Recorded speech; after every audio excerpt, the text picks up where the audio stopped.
नमस्कार दोस्तों। हमने पिछले पार्टों में डाल दिया है अकबर का इतिहास, अकबर का शासनकाल, और इसके पश्चात हम आगे शुरुआत कर रहे हैं जहांगीर।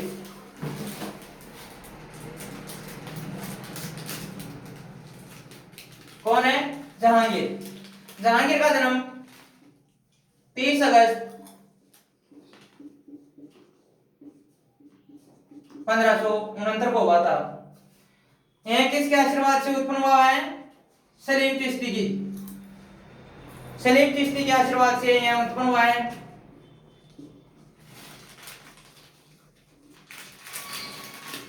अब देखो दोस्तों, बात है जहांगीर के बचपन की। जहांगीर बचपन से ही अकबर की एक पासवान थी, उसका नाम था अनारकली।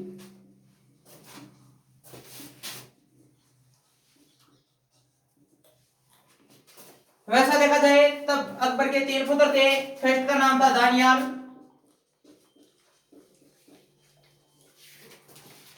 दूसरे का मुराद, और 3 नंबर का आता है वह है सलीम। यह 2 बच्चे जो बड़े हैं, यह बचपन से ही शराब मिजाजी थे और शराब पीने के कारण मौत हो गई। मौत हो जाती है। फिर बचता है एक सलीम, और यह बात अनारकली इस सलीम से प्रेम कर लेती है। अर्थात अनारकली सलीम को प्रेम प्रसंग के मामले में लाकर खड़ा कर देती है। उस वक्त जहांगीर की उम्र थी 10 वर्ष और अनारकली की 20 या 22 वर्ष उम्र थी। अर्थात अधिकतम उम्र की से यह प्रेम कर लेता है। प्रेम करने के पश्चात अकबर को बार बार आवश्यकता होती है जहांगीर की। जहांगीर युवराज के पद पर कार्य कर रहा था। बार बार आवश्यकता होती है, दिन में कम से कम ही 5 या 10 बार जरूरत पड़ती है। बार बार में आवाज देता है सलीम, सलीम नहीं मिलता है। फिर किसी व्यक्ति को बोलता है कि जाओ सलीम को बुला कर लाओ। फिर भी सलीम अगर बाहर जाकर किसी को पूछता है कि क्या सलीम को देखा गया, तब वह बोलता है कि किसको देख रहे हो? सलीम को। सलीम को देख रहे हो तो आप अनारकली को देखो, जहां अनारकली होगी वहीं सलीम होगा। अंत में परेशान होता है अकबर, और अकबर परेशान होकर अनारकली को एक दिन दरबार में बुलाता है। दरबार में बुलाकर इसको बहुत बुरी तरह अपमानित किया जाता है। अनारकली को अपमानित करने के कारण अनारकली परेशान होकर वहां से छोड़कर फारस चली जाती है। कहां चली जाती है दोस्तों? फारस। और फारस जाकर कुएं में कूद जाती है। कुएं में कूदकर आत्महत्या कर लेती है। अब दोस्तों देखा जाए कि अनारकली से प्रेम कितना था, तो जो ही जहांगीर शासक बना तो 1615 में लाहौर में अनारकली का मकबरा चुनवाया था। कब चुनवाया? 1615 में। इसके पश्चात देखा जाए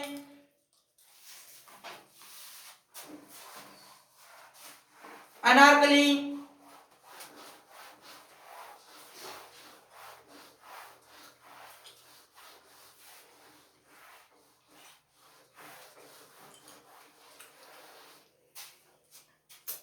अनारकली से प्रेम होने के बाद में अनारकली मारी जाती है। अनारकली के बाद में जहांगीर शासक बनता है। जो यह शासक बना 1605 में, शासक बनते ही इसको विश्वास नहीं हुआ कि हम हमारे दादा पर ही बिल्कुल फोटोकॉपी है।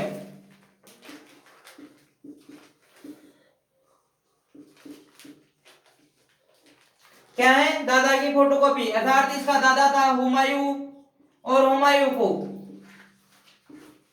एक व्यक्ति था फरीद। फरीद ने हुमायूं को बाहर निकाल दिया था, देश से बाहर निकाला था। और मैं भी क्या हूं? ये एक दादा की फोटोकॉपी हूं। और मेरे भी एक दरबार में एक अली कुली नाम का व्यक्ति रहता है, अली कुली बेग। दोस्तों इसको एक उपाधि मिली हुई थी, शेर ए अफगान।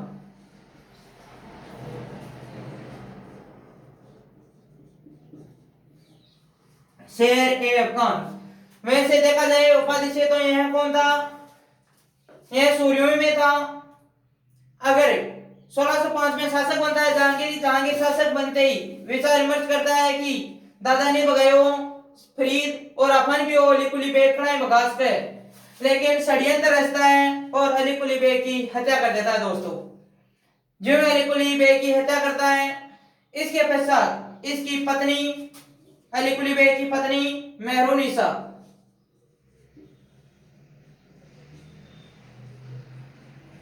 मेहरुनिसा तथा इसकी पुत्री थी लाडली बानो, इन दोनों को भेज देता है अपनी विधवा माता की सेवा में कि आप जितने दिन रहो उतने दिन अपनी मेरी माता की सेवा करो। तो यह चले जाते हैं संभवतया जहांगीर 1611 में अपनी मां से मिलने आता है। कहाँ आता है? अपनी मां से मिलने के लिए आता है। 5 या 6 साल में नहीं आया था। 1611 में जो है पहुंचा तो मेहरुनिसा को देखा और मेहरुनिसा को देखते ही बोला, इसको उपाधि देने लग गया नूरी, नूरजहां, नूर महल।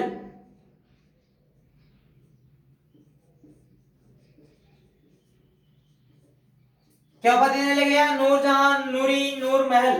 दोस्तों नूरी का अर्थ होता है रोशनी, नूरजहां संसार की रोशनी, नूर महल महल की रोशनी।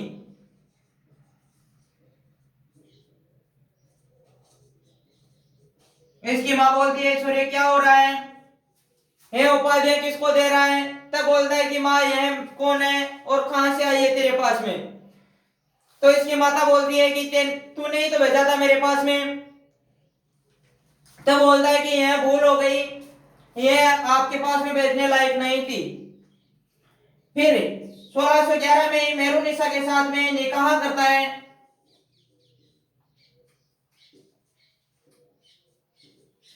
1611 में निकाह करता है और अपने पास में ले जाता है। नूरी का मतलब रोशनी, इसको उपाधि दे दी नूरजहां। अब नूरजहां अपना झुंडा बनाती है।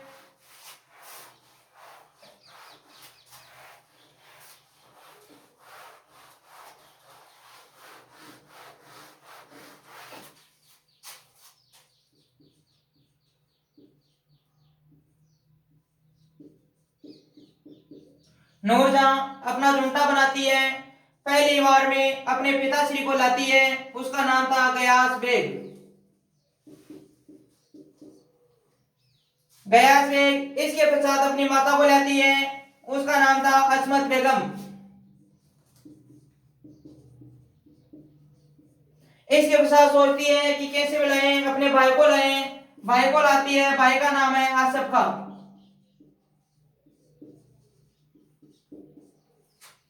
दोस्तों जहांगीर इससे इतना प्रेम करता था कि गयास बेग की जब मृत्यु हुई तब इसको एतमा उद्दौला की उपाधि दी गई। एतमा उद्दौला।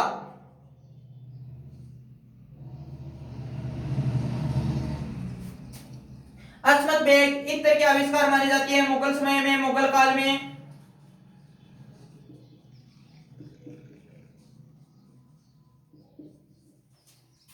इत्र की आविष्कार अस्मत बेग। आसफ का मुख्य सेनापति था। आसफ खां को मुख्य सेनापति का पद दिलवा देती है और आसफ खां की एक बच्ची थी, उसका नाम था अर्जुमंद बानो।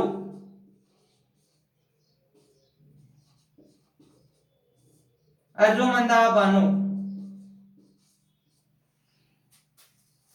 अब देखो दोस्तों जहांगीर ने शुरुआती दौर में 27 शादियां की थी।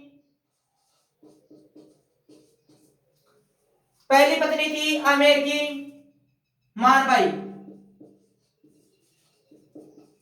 उससे पुत्र उत्पन्न होता है, उसका नाम है खुसरो। इसके पश्चात हमारे जोधपुर रियासत की राजा मोटा राजा उदय सिंह, उसकी पुत्री थी जोधा दे। अर्थात मानबाई को तो बोलते थे साईबाई और जोधा दे को तो बोलते थे जगत गुसाई। इससे उत्पन्न होता है खुरम।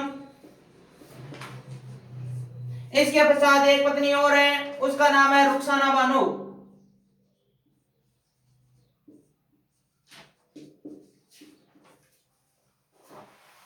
क्या नाम है दोस्तों? रुखसाना बानो। और इससे उत्पन्न होता है पुत्र परवेज। इसके पश्चात आती है सलमा बानो।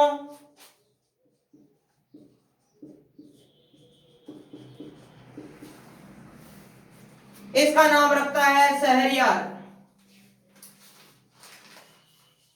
दोस्तों शहरयार रुखसाना का था। इसके पश्चात आता है परवेज। ये है चार पत्नियां मोस्ट है। इनमें से बड़े पुत्र है, बड़े पुत्र का नाम है खुसरो। फिर आता है खुरम, खुरम को बोलते हैं शाहजहां। और रुखसाना बानो का है शहरयार, और शहरयार को बोलते हैं। इसके पश्चात सलमा बानो, सलमा बानो का है परवेज। अब दोस्तों आसफ का था। आसफ का की बेटी थी अर्जुमंद बानो, और अर्जुमंद बानो का निकाह करवाता है खुरम के साथ में। कब करवाती है? 1612 में। तुरंत ही आई और आते ही अर्जुमंद बानो का निकाह करवा दिया खुरम के साथ में, और खुरम को बोलते हैं शाहजहां। इसके पश्चात इसका एक भाई पुत्र है आसफ का, उसका नाम है शाइस्ता का।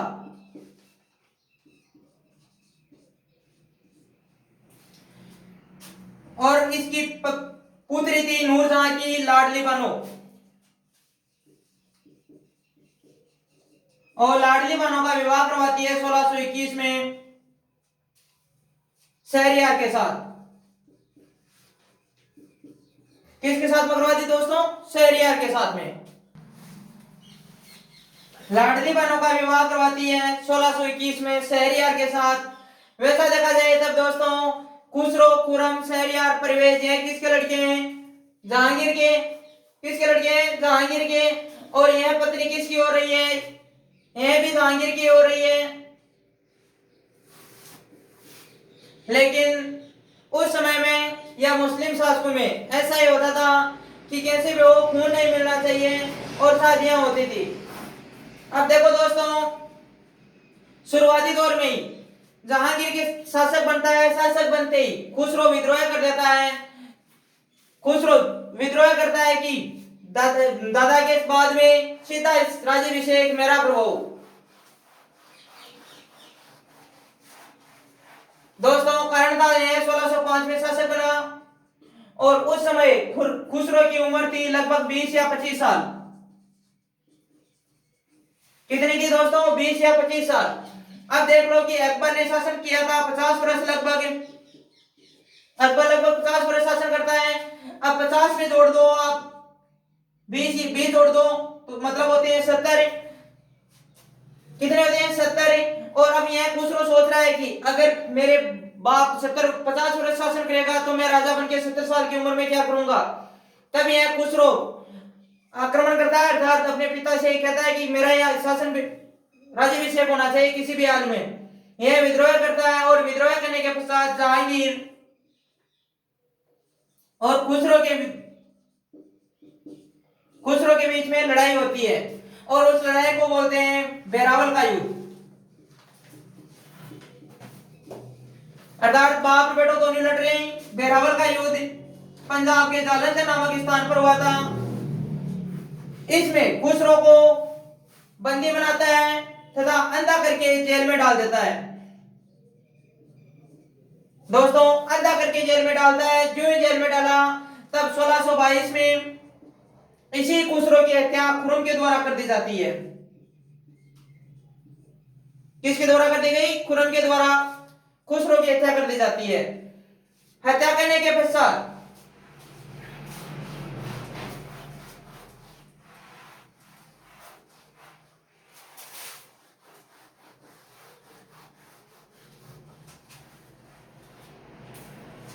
अब शासक की जहांगीर के पश्चात बनना चाहिए वैसा देखा जाए तब खुरम, लेकिन यह आसफ का है, यह परेशान करता है इनको।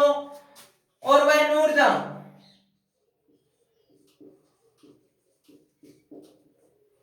ने जुंटा बनाया 1611 में, इसकी हकीकत में आई थी, और 1622 तक इसका जुंटा होता है। नूरजहां अपने विश्वासी व्यक्ति था महावत खां। महावत खां की सहायता लेती है कि मैंने अब तक बनाया बनाया जुंटा खराब हो गया था। खुरम भी विद्रोह करने की सोच रहा है, खुरम भी विद्रोह करने की सोच रहा है 1622 में। तभी जहांगीर परेशान हुआ और बीमार हो गया, मानो बीमार हो गया। तब दरबार में चर्चाएं होने लगी कि अगला शासक कौन बनेगा, कि अगला शासक कौन बनेगा। तब दरबार में चर्चाएं होने लगी। लगभग लोग बोल रहे थे कि नूरजहां अपने आप ही बना लेगी राजा, किसको बनाना है, हमारे को क्या मतलब है। अब दोस्तों नूरजहां राजा बनाएगी तो नूरजहां किसको राजा बनाएगी, नूरजहां किसको राजा बनाएगी, अपने शहरयार को। अर्थात नूरजहां राजा बनाएगी, किसको बनाएगी पता नहीं है। लगभग लोग बोल रहे हैं कि नूरजहां सोता ही बना देगी, हमारे को कोई मतलब नहीं है। तो दोस्तों शहरयार के साथ में बनाएगी या फिर खुरम के साथ में राजा खुरम को बनाएगी। अर्थात जहांगीर मर गया मान लो, तब किसको बनाएगी। अर्थात 1622 में गढ़ सीरियस होगो, सीरियस होने के साथ राजा कौन बनेगा, सब लोग चर्चा कर रहे हैं। अंत में फैसला एक ही आता है कि शहरयार को राजा बनाएगी और 1622 में अगला राजा बनेगा जो शहरयार बनेगा, क्योंकि जहांगीर मारा जाएगा। लेकिन इसी बीच जहांगीर मौका पाता है और नूरजहां को उठाकर गेट देता है दूसरी जगह, अर्थात लाहौर टेक देता है।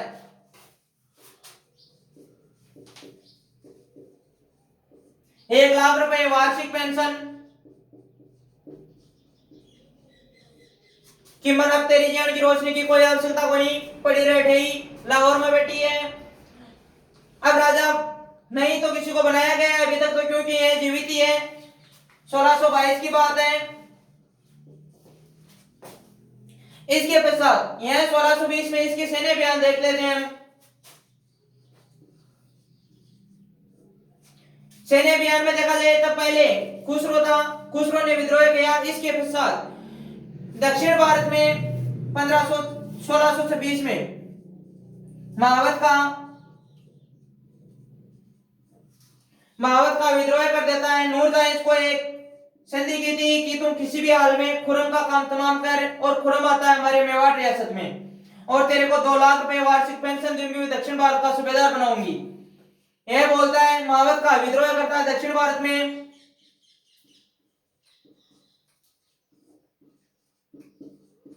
दक्षिण भारत में विद्रोह करता है। इस विद्रोह को दबाने के लिए जहांगीर स्वयं जाता है दक्षिण भारत। जाकर महावत का को युद्ध होता है दोनों के बीच में, लेकिन महावत का जहांगीर को कैद कर लेता है।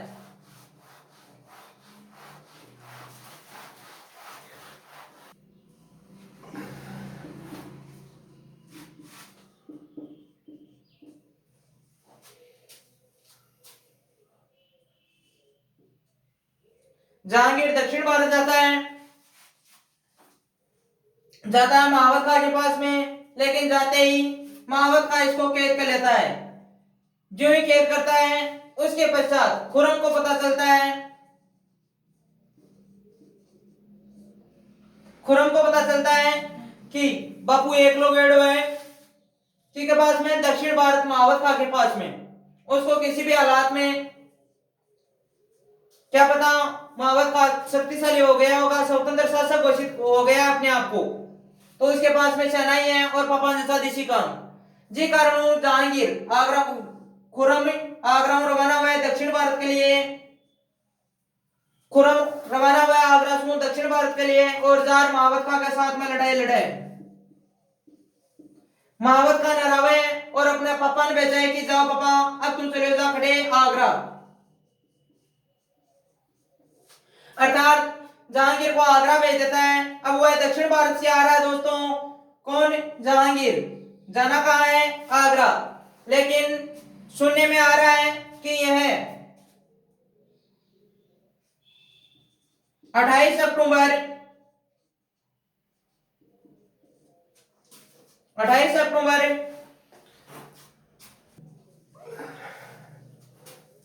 अक्टूबर 1628 को लाहौर में, अर्थात रावी नदी के पास में लाहौर में धमाका अटैक आ गया। उसके कारण धमाका जो अटैक आया और उसकी मृत्यु हो गई। अब दोस्तों समझ में एक चीज नहीं आ रही है कि यह जहांगीर आ रहा कहां से, दक्षिण भारत से, और जाना कहां पर है इसको, आगरा। तो यह दक्षिण भारत से लाहौर क्या लाने के लिए गया था। यह केवल वैसा देखा जाए तब तो नूर जहां के चक्र में गया था, और नूर जहां इसको ले ही बैठी, अंत में क्या करती है, नूर जहां इसको लेकर ही बैठ जाती है। और इसी के दौरान अब खुरम है, खुरम क्या कहां पर है आपको पता है, दक्षिण भारत, और दक्षिण भारत इधर आगरा सूचना मिलती है कि जहांगीर दक्षिण भारत से आगरा आ रहा था, और वह रास्ते में ही अर्थात लाहौर की तरफ ही मारा गया।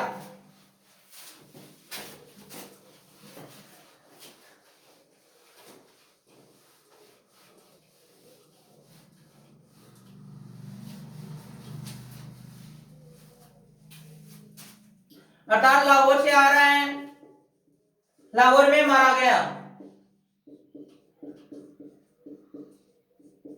इसके पश्चात आगरा में एक तो शहरयार,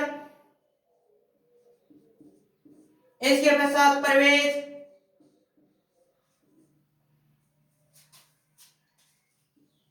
खुरम है, खुरम यहां पर नहीं है, खुरम दक्षिण भारत है, और खुसरो, ये चार लड़के तो थे इसके, ये चार बंदे हैं। इनमें से खुसरो तो तमाम हो गया था अर्थात अंधा करके, और 1622 में मृत्यु को प्राप्त हो गया था, इस कारण इसका तो कोई महत्व नहीं है।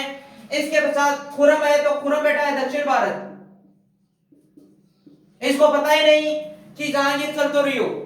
इसके पश्चात आता है शहरयार, और फिर आता है परवेज।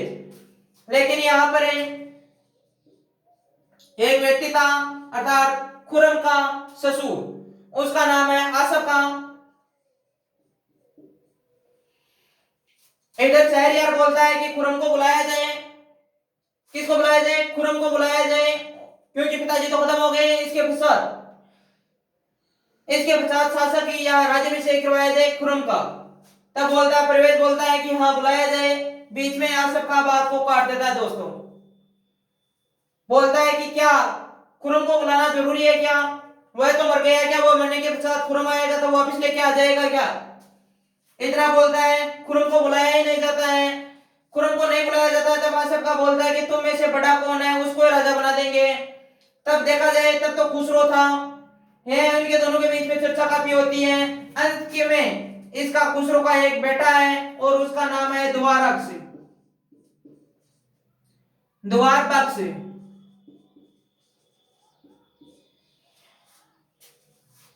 इसके पश्चात जहांगीर के पश्चात शासक बनता है दुआरबक्श। कारण यही था कि ये खुसरो है, खुसरो अगर मारा गया, मान लो कि 5 दिन के लिए शासनकाल हुआ है इसका, किसका, खुसरो का। जहांगीर के पश्चात यही तो राजा बनेगा पैतृक संपत्ति के निर्धारण की तरफ से। खुसरो राजा बन गया। अगर 5 दिन पश्चात खुसरो मारा गया, तब कौन बनेगा राजा, खुरम, शहरयार, परवेज या दुआरबक्श। तो कौन बनेगा, दुआरबक्श, यह राजा बनता है। जो ये राजा बना, कुछ दिन निकले, लगभग 3 या 4 महीने निकले। जनवरी माह में यह आसफ खां की सब कुछ कूटनीति थी, वरना तो इनमें से कोई राजा बन सकता था। जनवरी महीने में ही खुरम आता है आगरा। जब मैं आगरा पहुंचा तो ही देखा कि इधर तो एक साइड में राजा बैठा है दुआरबक्श, और दूसरी साइड में बैठा है आसफ खां और शहरयार, परवेज। तब अचानक बेहोशी की हालत में हो गया कि यह इतने दिनों में इतना सीन कैसे बदल गया है। तब बोलता है, यह आसफ खां खड़ा होकर बोलता है कि इन तेरे दोनों भाइयों ने मेरे को बंधक बना लिया है। मैंने तो इनको बोला था कि उस खुरम को बुलाओ और खुरम का राज्याभिषेक होगा। किसका होगा, खुरम का राज्याभिषेक होगा। लेकिन इन दोनों ने बंधक बना लिया। मैं नहीं तो तेरे को सूचना कर सका, नहीं कुछ और कर सका। सूचना नहीं करने के कारण इसको अंत में राजा बनाया जाता है, किसको, दुआरबक्श को। अब क्या कहा जाए, तब खुरम को क्रोधित हो जाता है, और जनवरी महीने में ही दुआरबक्श और शहरयार व परवेज की हत्या कर देता है दोस्तों। अब देखो दोस्तों, एक राजगद्दी के कारण अपने सगे भाइयों को हत्या करता है, भाई भतीजा किसको भी हत्या करता है, केवल राजगद्दी के कारण। और फरवरी में ही 4 फरवरी 1628 को स्वयं शाहजहां राज्याभिषेक करवाता है।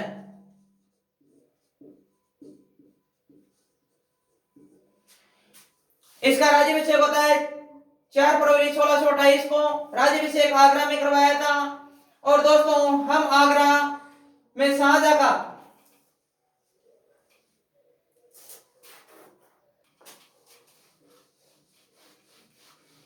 1628 में इसका राज्याभिषेक होता है जो आगरा में होता है। यह कहानी हम जानेंगे अगले वीडियो में। दोस्तों इससे पहले आप लोगों से एक साधारण सी बात है, अब आपको ही पता होगा क्या साधारण बात है। दोस्तों हमारे चैनल को लाइक और सब्सक्राइब करना जरूर करना, क्योंकि काफी दिन हो गए मेहनत करते हुए और मेहनत का मजा नहीं आ रहा है अभी तक। धन्यवाद दोस्तों।